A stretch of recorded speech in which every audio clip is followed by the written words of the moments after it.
ओम नमो भगवते वासुदेवाय। आप सभी का हमारे YouTube चैनल पर हार्दिक स्वागत है। आज सुने 11 माता की 2 पौराणिक कथाएं। इस कथा को सुनने मात्र से व्यक्ति की समस्त मनोकामनाएं पूर्ण हो जाती हैं। एक बार एक राज्य में एक राजा रहा करता था। राजा बहुत ही बुद्धिमान और बलशाली था। राजा सदैव अपनी प्रजा का बहुत अच्छे से ध्यान रखता था। प्रजा भी अपने राजा को बहुत पसंद करती थी। राजा की 2 बेटियां थीं। राजा अपनी दोनों बेटियों से बहुत प्रेम करता था। राजा की छोटी बेटी देखने में बहुत सुंदर और आकर्षक थी और राजा की बड़ी बेटी छोटी बेटी के मुकाबले थोड़ा कम सुंदर थी। राजा की छोटी बेटी 11 माता की पूजा किया करती थी और सभी लोग राजा की छोटी बेटी से बहुत प्रेम करते थे और बहुत प्रशंसा किया करते थे। राजा भी अपनी छोटी बेटी को बड़ी बेटी से अधिक प्रेम करता था, जिस कारण राजा की बड़ी बेटी को अपनी छोटी बहन से बहुत नफरत होने लगी थी। राजा की दोनों बेटियां जब बड़ी हो गईं, तब एक पड़ोस राज्य में रहने वाला राजकुमार राजा की बड़ी बेटी के लिए रिश्ता लेकर आया। लेकिन जैसे ही उस राजकुमार की नज़र राजा की छोटी बेटी पर पड़ी तो वह राजकुमार राजा की छोटी बेटी पर आकर्षण हो गया और उससे पहली नज़र में प्रेम कर बैठा। उस राजकुमार ने राजा की बड़ी बेटी के साथ विवाह करने से मना कर दिया और उसने राजा से कहा कि मैं आपकी छोटी बेटी से विवाह करना चाहता हूँ। जिसके बाद राजा की बड़ी बेटी ये देखकर अपनी छोटी बहन से बहुत क्रोधित हो गई और राजा की बड़ी बेटी ने अपनी छोटी बहन को अपना सबसे बड़ा दुश्मन मान लिया।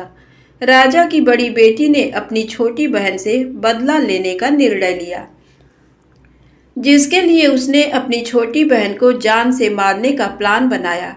राजा की बड़ी बेटी ने अपनी छोटी बहन को मारने के लिए सबसे पहले एक लड्डू में जहर मिलाकर अपनी छोटी बहन को दे दिया और उसको लड्डू खाने के लिए कहा। लेकिन लड्डू खाने के बाद भी छोटी बहन को कुछ नहीं हुआ।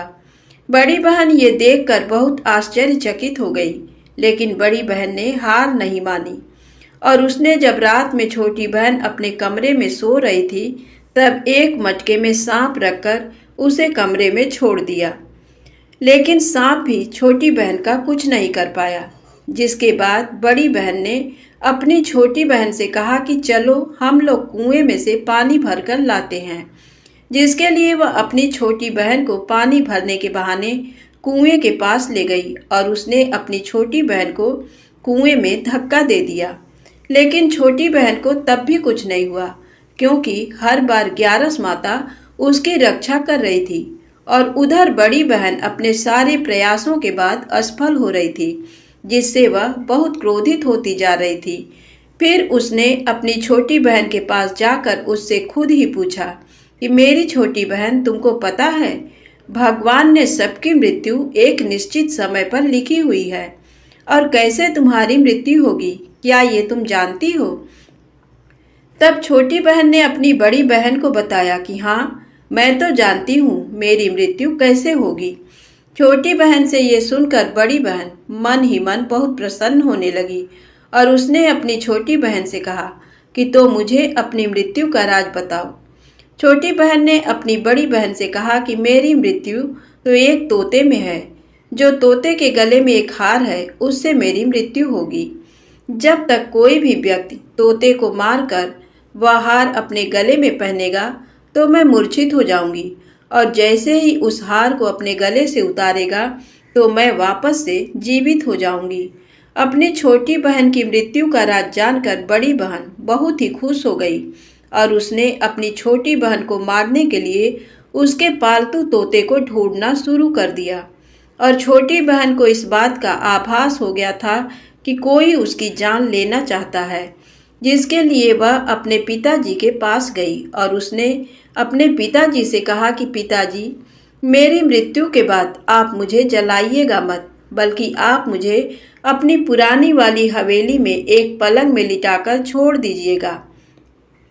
अपनी छोटी लड़की की ये बात सुनकर राजा बहुत आश्चर्यचकित हो गए।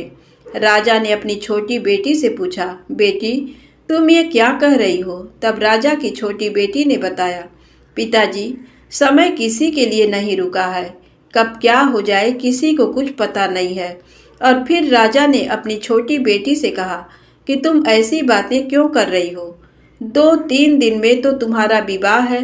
लेकिन छोटी बेटी ने अपने पिताजी को ऐसा करने पर मजबूर कर दिया और उनसे वचन ले लिया।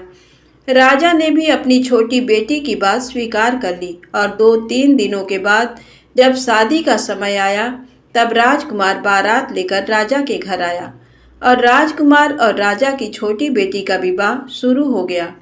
जैसे ही राजा की छोटी बेटी राजकुमार के साथ फेरे लेना शुरू करती है तो उसकी बड़ी बहन अपनी छोटी बहन के कमरे में जाकर उसके तोते को पकड़ लेती है और उसको जान से मार देती है। तोते की गले में जो हार था उसको अपने गले में धारण कर लेती है। जैसे ही बड़ी बहन उस हार को अपने गले में धारण करती है तो उधर छोटी बहन 3.5 ही फेरे ले पाती है और वहीं पर बेहोश होकर गिर जाती है। जिसके बाद राजा ने बड़े बड़े दर्द हकीमों को बुलवाया और अपनी छोटी बेटी का इलाज करने के लिए कहा। राजा की बात सुनकर वैद्य ने छोटी बेटी को जब चेक किया तो राजा को बताया कि आपकी छोटी बेटी ना तो जीवित है और ना ही मरी हुई है। ये मैं ऐसा पहली बार देख रहा हूँ। राजा ने वैद्य और हकीम को ये बात बाहर बताने से मना कर दिया और उनको कहा कि अगर तुमने ये बात किसी को बाहर बताई तो हम तुम्हें फांसी दे देंगे। राजा ने अपनी छोटी बेटी को पुराने महल में जाकर एक पलंग में लेटा दिया और वहां पर कुछ सैनिक को तैनात कर दिया। वापस अपने महल पर आ गया। राजा की बड़ी बेटी अपने पिताजी के पास आई और कहने लगी कि पिताजी, अगर ये शादी संपन्न नहीं हुई तो आपकी इज्जत का क्या होगा? आप कहें तो मैं आपकी इज्जत बचाने के लिए राजकुमार से शादी करने के लिए तैयार हूँ। जिसके बाद राजा ने अपनी बड़ी बेटी की बात मान ली और राजा ने बड़ी बेटी को छोटी बेटी की कपड़े पहनाकर मंडप पर भेज दिया। लेकिन राजकुमार ये जान गया कि ये राजा की छोटी बेटी नहीं है, बल्कि ये राजा की बड़ी बेटी है। लेकिन जब राजकुमार ने शादी करने से मना किया तो सभी लोगों ने राजकुमार को विवश करके राजा की बड़ी बेटी से बचे हुए फेरों को संपन्न करा दिया और विवाह करवा दिया। जिसके बाद राजकुमार राजा की बड़ी बेटी को अपने महल में ले गया। राजकुमार राजा की बड़ी बेटी से ना तो बात करता था, ना ही उसको पसंद करता था और ना ही उसके आसपास भटकता था। और राजकुमार ने ये फैसला लिया था कि वह अपनी प्रेमिका को ढूंढ कर रहेगा और ये जान कर रहेगा कि उसके साथ हुआ क्या है। एक दिन राजकुमार अपने घोड़े पर सवार होकर राजा के पुराने महल के पास पहुंच गया, जहां पर उसने कुछ सैनिकों को देखा। महल के पास पहुंचकर राजकुमार ने जब महल को ध्यान से देखा तो वह समझ गया कि ये तो हमारे ससुर जी का महल है। तब राजकुमार ने सैनिकों से पूछा, तुम लोग यहाँ क्या कर रहे हो और इस महल के अंदर उस पलंग में कौन लेटा है? जिसके बाद सैनिकों ने बताया कि यहाँ पर राजा की छोटी बेटी लेटी है। ये सुनकर राजकुमार बहुत प्रसन्न हो गया और वह तुरंत अपनी प्रेमिका के पास पहुँच गया और उसकी सेवा करने लगा। जैसे ही रात हुई तो राजा की छोटी बेटी उठकर खड़ी हो गई। राजकुमार ये देखकर बहुत खुश हो गया और उसने अपनी प्रेमिका से पूछा कि तुम यहाँ क्या कर रही हो? तुम मेरे साथ मेरे घर चलो। राजा की छोटी बेटी ने राजकुमार को सारी बातें बता दी कि मेरी जान एक तोते में बसी थी और मैंने ये बात सिर्फ अपनी बड़ी बहन को बताया था और मुझे पता है कि उसने ही मुझे मारने का प्रयास किया है। उसके पास एक हार है जिसको वह सुबह पहन लेती है और रात को उतार देती है। जब तक वह हार को पहने रहती है तब तक मैं मूर्छित रहती हूँ और जैसे ही वह हार को उतार देती है तो मैं जीवित हो जाती हूँ और जब तक मेरी बड़ी बहन के पास वह हार है तब तक मैं ऐसे ही जीवित और मूर्छित होती रहूँगी। अगर मेरी बड़ी बहन के पास जो हार है वो मेरे हाथ लग जाए तो मैं हमेशा के लिए जीवित हो जाऊंगी। राजकुमार ये बात सुनकर राजा की छोटी बेटी के पास रहने का निर्णय ले लिया और उसने अपने बचे हुए सारे फेरे उस पलंग में लेटी राजकुमार की छोटी बेटी के साथ ले लिए। और अपना विवाह पूर्ण कर लिया और वहीं पर ही रहने लगा। देखते ही देखते कुछ समय में राजा की छोटी बेटी और राजकुमार की पत्नी पेट से हो गई। एक दिन राजकुमार को किसी काम से बाहर जाना पड़ा। तब छोटी बहन के पेट में बहुत तेज से दर्द होने लगा, जिसके बाद उसने 11 माता का आवाहन किया। जिसके बाद वहां पर 11 माता प्रकट हुई और उन्होंने अपनी भक्तों के दर्द को दूर किया और एक पुत्र की प्राप्ति करवाई। और वहीं पर अचानक से राजकुमार भी आ गया। राजकुमार ने 11 माता को देखा तो वह आश्चर्यचकित हो गया और उसने तुरंत माता को प्रणाम किया। और 11 माता ने राजकुमार से कहा, जब तुम्हारा तो पुत्र 5 वर्ष का हो जाए तो तुम अपनी पत्नी का हार आकर इसके गले में डाल देना। और देखते ही देखते राजकुमार और राजा की छोटी बेटी का पुत्र 5 वर्ष का हो जाता है। तो राजकुमार अपने बेटे से कहता है कि बेटा, मैं कुछ काम से बाहर जा रहा हूँ, तुम अपनी माता का ध्यान रखना। और वहाँ से चला जाता है। राजा को बाहर निकलता देख बड़ी बहन के सैनिक देख लेते हैं और बड़ी बहन को जाकर सारी बातें बता देते हैं। जिसके बाद बड़ी बहन अपनी छोटी बहन के पुत्र को वहाँ से उठवा लेती है और उसको मरवा देती है। छोटी बेटी के पुत्र के 2 टुकड़े करवा देती है। पहला टुकड़ा चक्की के पास छुपा देती है और दूसरा टुकड़ा अपनी पलंग के नीचे रख लेती है। अब 11 माता भिखारी का रूप लेकर आती हैं। एक भिखारी का रूप रखकर बड़ी बहन के पास चली जाती हैं, जिसके बाद वहां पर भिक्षा मांगने लगती हैं। बड़ी बहन अपने नौकरों से कहती है कि जाकर भिक्षा दे दो, लेकिन जैसे ही नौकर 11 माता को भिक्षा देने के लिए आते हैं तो माता उन्हें मना कर देती हैं और कहती हैं कि मैं तुम्हारी महारानी से ही भिक्षा लूंगी। जिसके बाद बड़ी बहन स्वयं ही भिक्षा देने के लिए माता के पास आती है।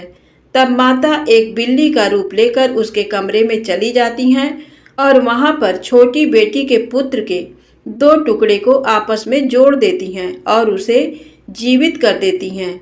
उसे वहां से ले जाती हैं। राजकुमार अपने बेटे को लेकर अपनी पत्नी के पास जाता है और उसे कहता है कि तुम इसका ध्यान रखना। अगर तुम इस बच्चे का अच्छे से ध्यान रखोगी तो मैं तुमसे बात करूंगा। एक दिन राजकुमार अपने बच्चे से कहता है कि तुम मम्मी से उनके गले का हार मांग लो। जिसके बाद राजकुमार का लड़का अपनी मम्मी के पास जाता है और कहता है कि मम्मी, मुझे तुम्हारा हार चाहिए। ये सुनकर पहले तो बड़ी बहन बहुत क्रोधित होती है, पर उसको ये याद आता है कि राजकुमार ने कहा था कि अगर मैं इस बच्चे का ध्यान अच्छे से रखूंगी तो वह मुझसे बात करेंगे। जिसके कारण वह हार उस बच्चे को दे देती है और वह तुरंत हार को ले जाकर अपने पिताजी को दे देता है। और तभी राजकुमार अपने बेटे को लेकर वहां से जाने लगता है और अपनी पत्नी से कहता है कि तुम हमारे लिए खाना बनाकर रखना, मैं शाम को आकर तुम्हारे साथ खाऊंगा। और वह अपने बेटे को लेकर वहां से चला जाता है। जिसके बाद वह राजा के पास जाता है और उनको सारी बातें बता देता है। राजा अपनी बड़ी बेटी की ये करतूत सुनकर बहुत क्रोधित होते हैं और अपनी परवरिश पर ही दोष देने लगते हैं और राजकुमार को अपनी छोटी बेटी के साथ रहने के लिए आदेश देते हैं। प्रेम से बोले 11 माता की जय हो। आइए सुने एकादशी व्रत में सुनी जाने वाली तारा रानी की कथा। माँ भगवती को मानने वालों में से एक राजा स्पर्श थे। वो दिन रात उनकी पूजा अर्चना में लीन रहते थे। राजा को किसी चीज की कमी नहीं थी, बस उन्हें बच्चे की ख्वाहिश थी। सालों से बच्चा न होने के कारण राजा कुछ निराश रहा करते थे। एक दिन राजा की भक्ति से खुश होकर माँ भगवती ने सपने में आकर उसे 2 बेटी होने का वरदान दिया। आशीर्वाद मिलने के कुछ समय बाद राजा के घर एक बेटी पैदा हुई। बेटी पैदा होने की खुशी में राजा ने सबको दावत दी और बेटी की कुंडली बनवाने के लिए पंडितों को बुलवाया। सबने राजा से एक ही बात कही कि ये साक्षात देवी का रूप है, जहाँ भी इसके कदम पड़ेंगे वहाँ खुशियाँ ही खुशियाँ होंगी। ये भगवती देवी की भक्तन होगी। इतना सब कहकर पंडितों ने लड़की का नाम तारा रख दिया। कुछ समय के बाद मंगलवार के दिन राजा के घर एक और बेटी पैदा हुई। ज्योतिषों ने उसकी भी कुंडली बनाई और उदास हो गए। राजा ने जब उनसे उदासी का कारण पूछा तो ज्योतिषों ने बताया कि ये लड़की आपके जीवन में खूब सारा दुख लेकर आएगी। राजा ने ज्योतिषों से पूछा कि आखिर मैंने ऐसे कौन से खराब कर्म किए थे कि इसने मेरे घर जन्म लिया है। ज्योतिषों ने बताया कि आपकी दोनों बेटियां राजा इंद्र की अप्सराएं हुआ करती थीं। इनमें से बड़ी बहन का नाम तारा और छोटी का रुक्मन था। एक दिन ये दोनों मिलकर धरती की सैर करने के लिए गईं। दोनों ने ही वहां पहुंचकर एकादशी के दिन का व्रत रखा। तारा ने अपनी छोटी बहन से कहा कि आज एकादशी का व्रत है, इसलिए बाजार जाकर कुछ ताजे फल ले आओ, लेकिन वहाँ कुछ खाना मत। रुक्मन बाजार फल लेने के लिए चली गई। वहाँ उसे मछली के पकौड़े दिखे। उसने झट से उन्हें खा लिया और अपनी दीदी के लिए कुछ फल ले लिए। रुक्मन से तारा ने पूछा कि तुम अपने लिए फल क्यों नहीं लाई। उसने जवाब दिया कि वो मछली के पकौड़े खाकर आई है। तारा ने गुस्से में कहा कि तुम पापिन हो, एकादशी के दिन तुमने मछली खा ली। ऐसे खराब कर्म के लिए मैं तुम्हें छिपकली बनने का श्राप देती हूँ। अब उसी जंगल में तारा की बहन छिपकली बनकर रहने लगी। वहाँ एक जाने माने ऋषि गुरु गोरख भी अपने कुछ शिष्यों के साथ रहते थे। उनके शिष्यों में से एक बहुत ही घमंडी था। अपने घमंड के चलते वो शिष्य कमंडल में पानी भरकर एकांत में बैठकर तपस्या करने लगा। तभी एक प्यासी गाय वहां आ गई। उसने सीधे अपना मुंह उस कमंडल में डाला और पानी पी लिया। पानी पीने के बाद जैसे ही गाय अपना मुंह बाहर को निकालने लगी तो कमंडल नीचे गिर गया और ऋषि का ध्यान भंग हो गया। ऋषि ने देखा कि गाय पानी पी गई है। अब गुस्से में ऋषि ने गाय को एक चिमटे से बुरी तरह घायल कर दिया। इस बात की जानकारी जब गुरु गोरख को पड़ी तो वे तुरंत गाय को देखने के लिए गए।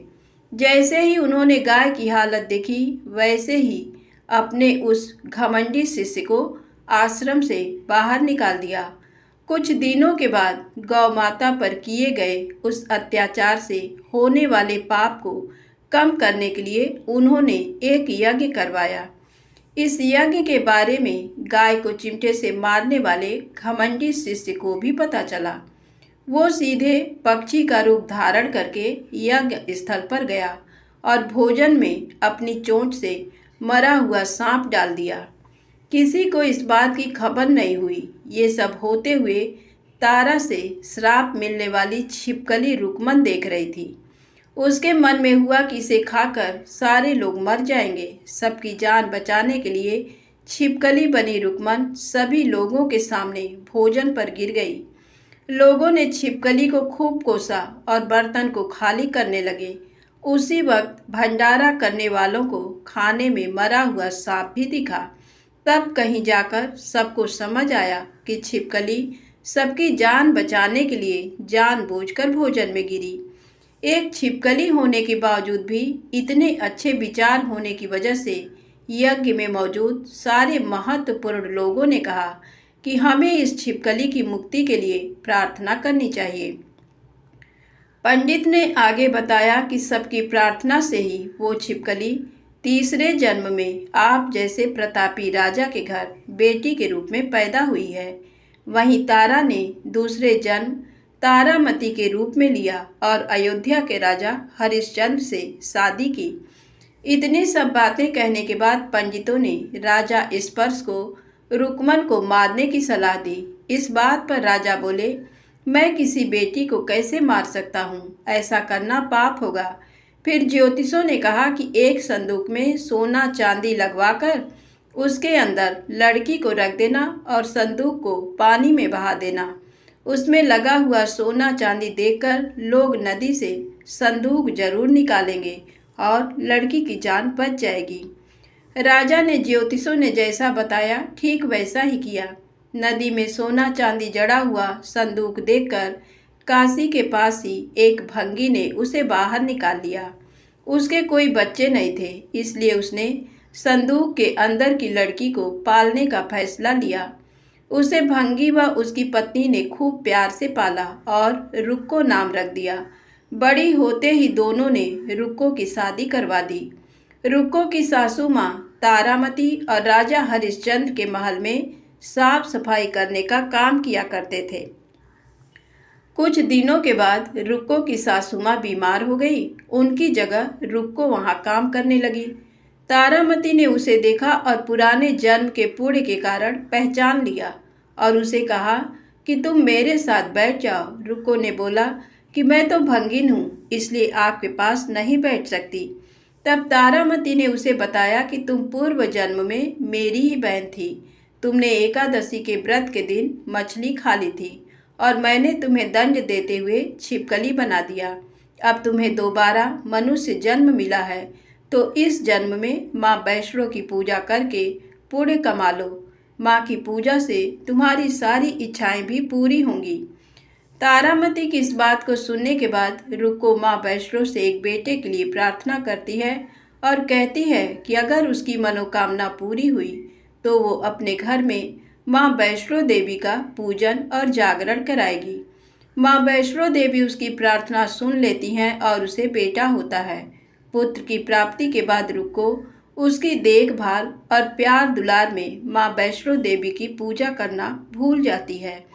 ऐसा होते होते 5 साल बीत गए और फिर एक दिन उस बच्चे को चेचक यानी माता निकल आती हैं। बच्चे की ऐसी स्थिति देखकर परेशान रुक्को अपने पिछले जन्म की बहन तारामती के घर जाकर उन्हें इस समस्या के बारे में बताती है। तब तारामती ने पूछा कि तुमने माँ वैष्णो देवी की पूजा अर्चना में कोई गलती तो नहीं की। फिर रुक्को को याद आता है कि उसने माँ वैष्णो देवी का जागरण कराने का प्रण लिया था। ये बात याद आते ही रुक्को को काफ़ी पछतावा हुआ और मन में माँ से कहा कि बच्चे के ठीक होते ही वो अपने घर में जागरण कराएगी। अगले ही दिन उसका बेटा पूरी तरह ठीक हो जाता है। तभी रुक्को ने माता रानी के मंदिर जाकर पुजारियों को कहा कि मंगलवार के दिन घर में जागरण करवा दीजिए। रुक्को की बात सुनकर पंडित जी कहते हैं, तुम 5 रुपए दे दो, तुम्हारे लिए हम मंदिर में ही जागरण करा देते हैं। रुक्को कहती है, मुझे पता है मैं छोटी जाति हूँ, लेकिन आप मेरे घर आकर ही जागरण करवा दीजिए। माँ किसी तरह का भेदभाव नहीं करती है, तो आपको भी नहीं करना चाहिए। इस पर पंडितों ने विचार विमर्श करके कहा कि अगर रानी आपके जागरण में आती है तो हम तुम्हारे घर आकर जागरण करने के लिए तैयार हैं। पंडितों की बातें सुनकर रुक्को अपनी बहन रानी तारामती के पास जाती है और तारामती को सारी बात बताती है। रुक्को की बातें सुनकर तारामती जागरण में जाने के लिए तैयार हो जाती है। इस बात को बताने के लिए रुक्को जब पंडित जी के पास जाती है तब उनके बीच की बातों को सेन नामक नाई सुन लेता है। फिर वह राजा हरिश्चंद्र को जाकर सारी बातें बता देता है। राजा के मन में हुआ कि रानी को नीची जाति वालों के घर जागरण में नहीं जाना चाहिए। इसी वजह से वो अपनी उंगली काट लेते हैं, जिससे उन्हें नींद न आए और रानी जागरण में न जा सके। जब जागरण का समय होता है तब भी राजा को जागते हुए देखकर रानी मन ही मन माँ वैष्णो देवी से प्रार्थना करती है कि महाराज को नींद आ जाए ताकि मैं जागरण में जा सकूं। रानी की प्रार्थना के कुछ ही देर बाद राजा को नींद आ जाती है। फिर रानी तारामती रोशनदान में रस्सी बांधकर महल से नीचे आकर रुक्को के घर चली जाती है। इसी जल्दबाजी में रास्ते में ही रानी का रेशमी रुमाल और एक पाँव का कंगन गिर जाता है। इधर कुछ वक्त बाद राजा हरिश्चंद्र की नींद टूट जाती है। नींद खुलने पर रानी को अपने पास न देखकर राजा उसकी तलाश में निकल जाते हैं। रानी को ढूंढते ढूंढते उन्हें रानी का रुमाल और कंगन मिलता है। रानी की चीज़ों को अपने साथ लेकर राजा जागरण स्थल पहुंचते हैं और एक जगह चुपचाप बैठकर जागरण सुनने लगते हैं।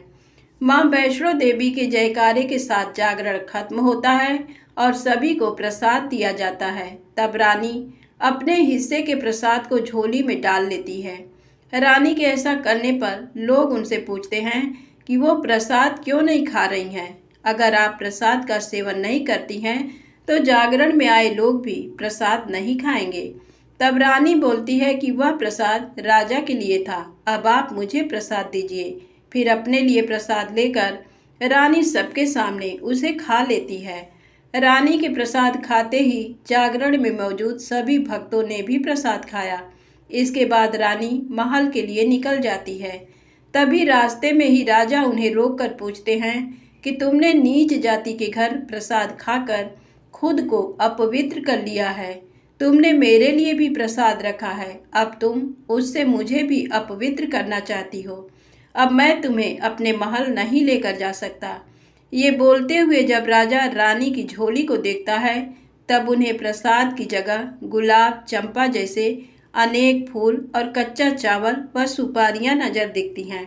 इस चमत्कार को देखकर राजा हैरान हो जाते हैं। फिर राजा चुपचाप रानी को अपने साथ लेकर महल पहुंचे हैं। वहां रानी बिना माचिस के ही माता रानी के सामने दीप जलाकर राजा हरिश्चंद्र को और हैरान कर देती हैं। फिर रानी बोलती है कि माता के दर्शन करने के लिए बहुत बड़ा त्याग करना पड़ता है। इसके लिए आपको अपने बेटे रोहिताश्व की बलि देनी होगी, तभी माँ दुर्गा आपको साक्षात दर्शन देंगी। यह सुनकर राजा के मन में माँ के दर्शन की इच्छा होने लगी, जिसके लिए राजा अपने पुत्र की बलि दे देते हैं। बलि देने के बाद माँ दुर्गा शेर पर सवार होकर प्रकट हो जाती हैं। उन्हें देखकर राजा हरिश्चंद्र काफी खुश हो गए और माँ दुर्गा ने तुरंत राजा के बेटे को दोबारा जिंदा कर दिया। इस चमत्कार को देखकर राजा हरिश्चंद्र खुश हो गए। तभी राजा ने माँ की पूरी विधि से पूजा करके उनसे गलतियों की माफी मांगी। माँ दुर्गा ने भी राजा को खुश रहने का आशीर्वाद दिया और अंतर्ध्यान हो गई। तब राजा ने तारा रानी से कहा कि मैं बहुत खुश हूँ कि मुझे पत्नी के रूप में आप मिली हैं। फिर राजा हरिश्चंद्र, तारा रानी और रुक्मन तीनों अपनी मनुष्य योनि से छुटकारा पाकर देवलोक में चले जाते हैं। तारा रानी व्रत कथा जीवन में श्रेष्ठ कर्म करने की सीख देती है। बुरे कर्मों के फल इंसान को भोगने ही पड़ते हैं। धन्यवाद। प्रेम से बोलें माता रानी की जय, विष्णु भगवान की जय हो। दोस्तों, वीडियो पसंद आए तो कृपया लाइक अवश्य करें, चैनल को सब्सक्राइब करें, ज़्यादा से ज़्यादा शेयर करें।